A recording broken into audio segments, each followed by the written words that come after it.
இங்க கடவுளோட பொண்ணு எல்லாருக்கும் தன்னோட கடைசி நாள் என்னன்னு சொல்லி மெசேஜ்லயே அனுப்புறா. இத பார்த்து எல்லாரும் ஷாக் ஆகுறாங்க. அதுல ஒருத்த மட்டும் செக் பண்ணலான்னு ஒரு பெரிய பிரிட்ஜ்ல இருந்து கீழே விழுறா. ஆனா அவன் சாகாம வேற ஒருத்தர் செத்து போயிட்டான். மறுபடியும் இன்னொரு உயரமான இடத்துல இருந்து குதிக்கிறான். அப்போ ஒரு ட்ரக் வந்து அவனை காப்பாத்திடுது. சரி கடைசியா செக் பண்ணலான்னு ஒரு பிளைட் மேல இருந்து குதிக்கிறான். அப்பவும் இன்னொரு பிளைட் வந்து அவனை காப்பாத்திடுது. அதே நேரத்துல ஒரு ட்ரக் டிரைவருக்கு கடைசி நிமிஷம் ஓடிட்டு இருக்கு. அப்ப அவரு இறந்துடுறாரு. இன்னொரு லேடிக்கு இன்னொரு 2 நிமிஷத்துக்கு நீங்க செத்துருவீங்கன்னு டெக்ஸ்ட் வருது. உடனே அவங்க சுத்தி இருக்க எல்லாத்தையும் ஆஃப் பண்றாங்க. ஆனாலும் ஒரு டின்ன எடுக்க போய் அவங்க மேல அலமாரி விழுந்து அவங்க இறந்து போயிடுறாங்க. இந்த விஷயம் உலகம் ஃபுல்லா பரவிடுது. வீடியோ எல்லாம் பெருசா பேசுறாங்க.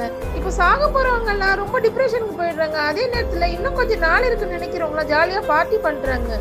உலக போர்லாம் கூட ஸ்டாப் ஆயிடுது. ஆக்சுவலா கடவுளோட பொண்ணு கடவுள் மனுஷங்களை ரொம்ப சோதிக்கிறாருன்னு நினைச்சு அவனோட அண்ணன் கிட்ட போய் ஐடியா கேட்கும். உடனே ஜீசஸ் நீ உலகத்துல போயிட்டு மனுஷங்களோட மனசுல மனிதாபிமானத்தை உருவாக்கிட்டேன்னா அவங்க பாவம் செய்யறது குறைஞ்சிடும். அப்ப அப்பாவால எதுவும் செய்ய முடியாதுன்னு சொல்லுவாரு. இவளும் அந்த ஐடியா கேட்டு உலகத்துக்கு வந்துடுறா. முதல்ல அவளுக்கான சீடர்கள் எல்லாம் தேடுறா. இப்ப அங்க ஒரு பொண்ணு இருப்பா. அவ ரொம்ப அழகா இருப்பா. ஆனா ரொம்ப தனிமையாவே இருப்பா. ஆக்சுவலா அவளுக்கு லெஃப்ட் ஹேண்ட் இருக்காது. அதனால அவ ரொம்ப தாழ்வு மனப்பான்மையோட ஃபீல் பண்ணுவா. அதனால கடவுளோட பொண்ணு அவளோட தாழ்வு மனப்பான்மையும் போக்கிடுறா.